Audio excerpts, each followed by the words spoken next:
नमस्कार बच्चों, मेरा नाम है राहुल और आप देख रहे हैं माई सीबीएसई क्लास। Worksheet 23, worksheet 23, 26/8/2020। ठीक है, क्लास 9 सब्जेक्ट साइंस।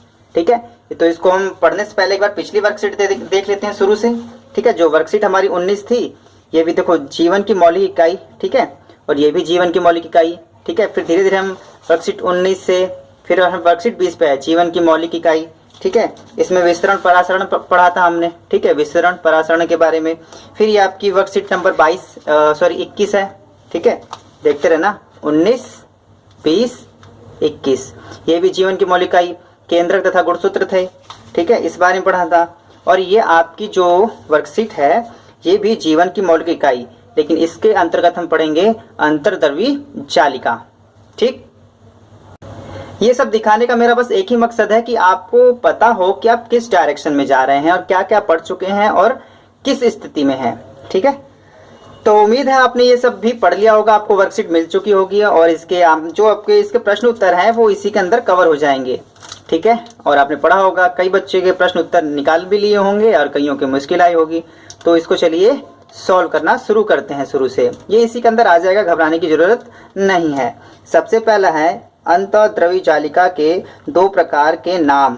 ठीक है, तथा उनमें अंतर स्पष्ट कीजिए। तो चलिए अंतर स्पष्ट करते हैं। तो सबसे पहले है अंतर्द्रवी जालिका के दो प्रकार के नाम। पहला है अंतर्द्रवी जालिका RER और दूसरा है आपका चिकनी अंतर्द्रवी जालिका SER। ठीक है, अगर आप ध्यान से, अगर आपको सपोर्टिंग मटेरियल मिल चुका है तो आप देखेंगे।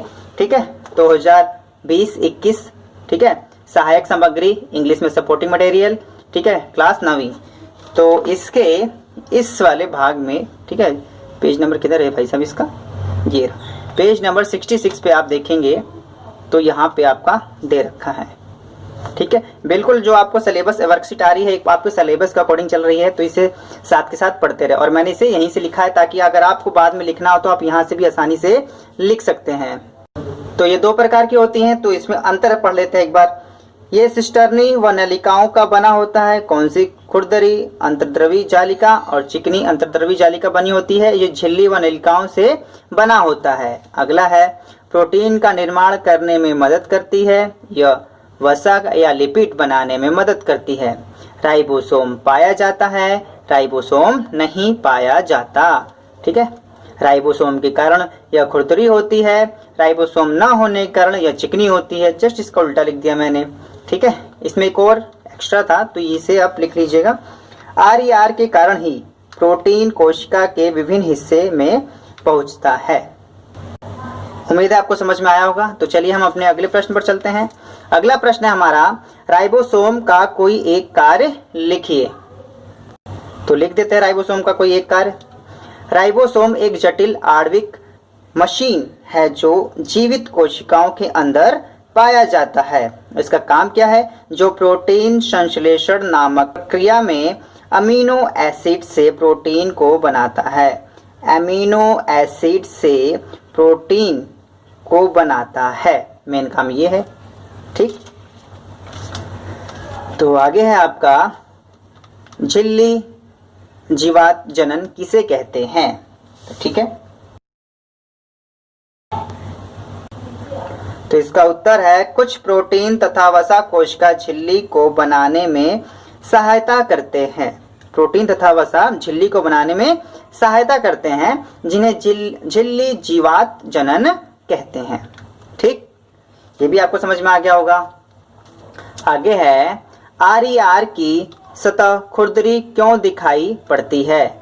ये हमने इस वाले में पढ़ लिया है। ठीक है, इसे एक बार दोबारा पढ़ लेते हैं, फिर भी एक बार देख लेते हैं हम। ठीक है, 4 RER। ठीक, खुरदरी अंतर्द्रवी जालिका इसलिए खुरदरी दिखाई देती है क्योंकि इसकी बाहरी सतह के ऊपर राइबोसोम पाया जाता है, जैसा कि हमने पीछे वाले हिस्से में भी लिख दिया था। राइबोसोम के कारण यह खुरदरी होती है। तो ये भी यहीं पे बस ये चीज़ लिखना था, राइबोसोम के कारण खुरदरी होती है। तो ये चैप्टर यहीं खत्म हो जाता है, ये वर्कशीट यहीं खत्म हो जाती है। लेकिन एक चीज़ मेरे को याद आ गया, आपको बता देता हूँ। यकृत, ठीक है, यकृत मतलब इंग्लिश में सब बच्चे जानते हैं इसे लीवर, ठीक है। तो इसे एक बार पढ़ लेते हैं। कशेरु की रीढ़ की हड्डी जीवों की यकृत कोशिकाओं को जहरीले पदार्थ से मुक्त करने में SCR की मुख्य भूमिका होती है। और इस चैप्टर का बाकी हमने कवर कर लिया है। माय सीबीएसई क्लास के इस वीडियो को देखने के लिए धन्यवाद। जय हिंद, जय भारत।